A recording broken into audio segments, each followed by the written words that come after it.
Okay, Torah concept in the New Testament, let us not be weary in well-doing. Okay, so Paul's exhortation in Galatians 6:9, it says, let us not grow weary in well-doing, for in due season we shall reap if we faint not.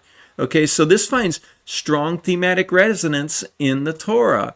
And while the phrase well-doing is how Paul explains it, the Torah repeatedly emphasizes perseverance in righteousness, covenantal obedience, and trusting in long-term divine reward. In Genesis 6 through 9, okay, chapter 6 through 9, Noah's endurance in righteousness. Noah is described as a righteous man, blameless in his generation in Genesis 6 verse 9. And the parallel is that despite widespread corruption, Noah persists in his obedience for decades while building the ark. His long-term faithfulness led to salvation and covenantal renewal, and the early model of not growing weary, as Paul is saying here.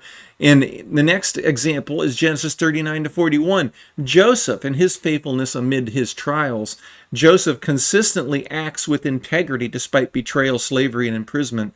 Parallels is his perseverance in doing good, doing right, resisting Potiphar's wife, interpreting dreams, and eventually leading to elevation and deliverance. Joseph's life illustrates that in due season we shall reap, though the season may be very long and delayed. Now, see also Genesis chapter 2 through 4 on Moshe being delayed in his calling, and Exodus 16 verse 17 on Israel's weariness in the wilderness, and Deuteronomy 11 verses 13 to 15, obedience and future reward.